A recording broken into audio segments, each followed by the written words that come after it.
Welcome to Buy, Hold, Sell, brought to you by Livewire Markets. My name is Bella Kidman and welcome to the first episode of 2021. Today is the Reader's Pick Special. That's right, we're going to be discussing the most tipped big caps for 2021. And to help me discuss that, I'm joined by James Gerrish from Market Matters and Jun Bei Liu from Tribeca. James, I'll start with you. Afterpay. It seems like every Australian has owned it or is looking to own it. What about you? Buy, hold or sell? Yeah, I've got a hold and I'm nowhere on this stock. It's one of those stocks that I've completely underestimated. I've missed the the huge growth potential that it has had. I've probably I've backed the wrong horse in terms of Zip. I think that's sort of a more value orientated way of playing it. But I've got a hold on it. I think it's a phenomenal success story. Fair play to it. But I can't speak with a huge amount of credentialed on that stock, seeing as I haven't held it and don't own it now. Jun Bei, Afterpay's up 4,000% since 2017, but is this a case of buy now, pain later? I would say paying later because it's been one of my core holdings for a very long time. But Afterpay certainly is a winner. It's demonstrated its ability to replicate that business model across different markets and continuously expanding its addressable market. For me, it's a buy. It sits in my portfolio. But look at, investors can be a little bit tactical about what's happening in terms of profit taking and life. But my view is that take a 12-month view, this stock will be a whole lot higher because it is still expanding, doing very well in the US. All that stimulus checks that Biden's going to give out, you think they're not going to spend on the e-commerce? Yes, they will. And Afterpay will be a beneficiary along with a whole lot of other retailers and consumer exposed stocks. Going to Europe, going to Asia, going to just global dominance. And to me, that is a true winner in that space. Okay, Jun Bei, sticking with you, Macquarie Group, a fantastic business. It netted 2.6% of the votes in Livewire's survey. What about you? Buy, hold or sell? Look, it's a buy. I like this company, but its performance may not match that of the Afterpay, but I think it will do well. Look, currently the currency might hurt it a little bit because US dollar has weakened somewhat, but I think it is the business you would want to take a long-term view. Certainly has much better growth prospect compared to our domestic banks, and also its exposure to all that ESG, new renewable energy space is incredible. Right now, if I'm sure you're on top of it, that most of something like 40 to 50% of passive flow in the US has gone to ESG related fund, which is renewable energy, that social governance, that sort of space. I think Macquarie is probably one of the best in terms of aggregate, how they can gain exposure to that sort of trend.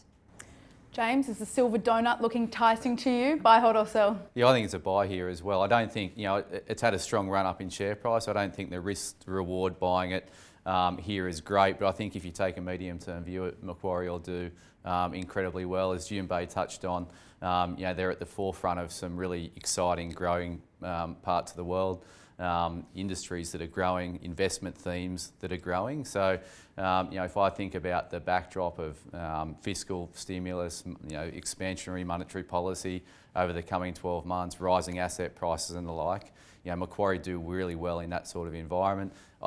US dollar weakness is a slight hindrance, but I think that'll be overcome. And I think probably the rise in the Aussie, we're up at 77.5. They've managed the rise in the Aussie pretty well so far. So it's a buy for me. Okay, James, Woodside didn't have a great year in 2020, down 30%. Buy, hold or sell? Yeah, it's a sell for me at this point, only because I think that the easy money in the energy trade has already passed. So, it didn't have a great year in 2020, but it's bounced a long way from the lows that it was at. Obviously, oil prices were very depressed over that period on the back of concerns around global growth, rising supply, etc. So, to me, I think a Beach Petroleum or a Santos has got better bang for buck in the energy space. So Woodside's a sell. I'd rather own Beach or Santos as our energy position. Jun Bei, Woodside didn't have a great 2020, but they've started 2021 off well, up 17% in January. Buy, hold or sell? It's a sell for me as well.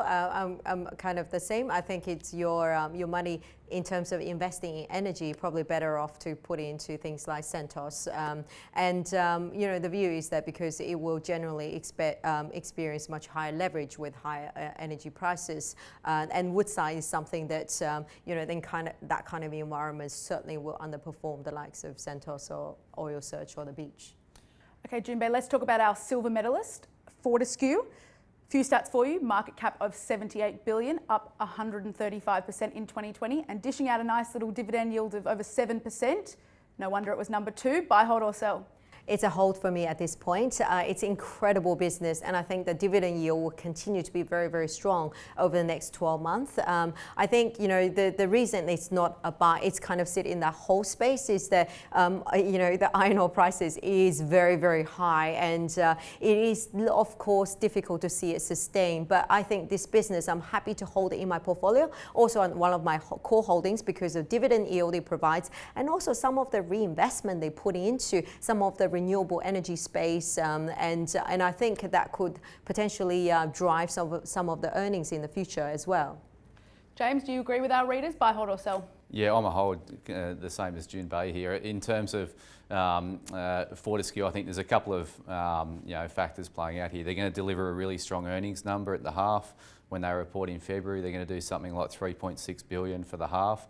I think they've only done more than 3 billion for a full year once before, if my memory serves me correctly. So huge amount of tailwind from an iron ore price that is well above where it's probably going to be in the next 3 years. So when you buy a commodity company, you've got to have a view on the underlying commodity. They track it pretty closely. And to me, the iron ore price is overextended. The iron ore price will come back. It's been a great run for Fortescue, but hold at best coming into this report. It's going to be a big dividend, but I'll be a little bit negative after that report in February. Well, it's time for the number 1 stock pick of 2021. It's market darling CSL. James, performance was a little bit shy in 2020 compared to the big 2019 that they had. What about 2021? Buy, hold or sell?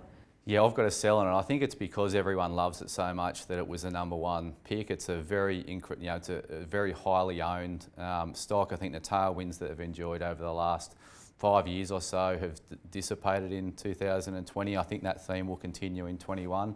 If you think about the difficulties that the rest of the world is having with COVID-19, that's going to have a negative impact on plasma collections. I think the way I'd be playing CSL is if they come out and report a downgrade in February results. If they drop below 250, that's when I'd get interested at that capitulation level. When all these long, believing holders sort of capitulate out of the stock, then I'll be a buyer and step up. It's a great company. I think it's got a great future, but it's gone from having earnings tailwinds to some short-term transient headwinds, and I'd use that as a buying opportunity sub 250.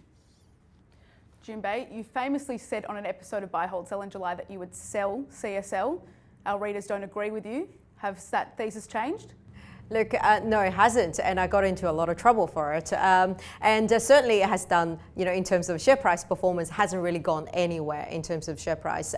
Look, we always said it's a very quality company, and it has done so well over the last few years. It just, as a portfolio manager, a professional investor, it's about relative opportunity that is out there. Even the banks, the cheap banks looks a little bit better return this year, or the resources, the BHPs and others looks better return. If I need to be in healthcare, there's Ramsay, there's Cochlear, there's so many other businesses to be exposed to. 2 sells on CSL. Well, we're very excited to announce a new segment for Buy, Hold, Sell in 2021 called Questions Without Notice. Jun Bei, we've asked you to prepare 1 question for James. James has never seen the question and he's had no time to prepare for it. Jun Bei, fire away. All right, I hope it's not too hard. Look, this question actually has been, it's probably more a question for myself as well. It's been playing on my mind. Everyone's talked to this reflation that's coming through, the inflation and like. Now, my question is, obviously most of us don't see inflation coming back in the 12th month, but in 2 years, maybe it's high and the like, as the bond yield suggests, right? So is that inflation, do you think that inflation is cyclical or is it going to be structural that is coming through? Because that has quite a profound impact on portfolio construction and what you invest in. Yeah, that is a really good question, JB. I think if I look out over the horizon, the investable horizon over the next couple of years, I think it's going to be more of a structural influence. I think what we've seen is a huge amount of stimulus, an unprecedented amount of stimulus that has hit the market, and I think we're seeing signs in terms of rising bond yields, in terms of rising asset prices, the inflation hedges, so the price of underlying commodities, etc. I think inflation is there. I think it's bubbling away. I don't think the real measures that we look at in terms of inflation are actually showing what the price of goods are rising. So I think it's a structural change. I don't think the old measures of inflation is probably doing it justice. So we're positioning our portfolios for a rising inflationary environment, skewed towards resources, skewed towards mining services. I think the banks do better in that sort of environment. So I think it's a major issue from an investment standpoint in our horizon that we should be really conscious of. They're big, they're bold, but are they beautiful? Our readers seem to think so, but the fundies may not agree. One thing's certain, we're in for a big 2021. Join us next week as we talk about the most tipped small caps. Make sure to subscribe to Livewire's YouTube channel so you don't miss out.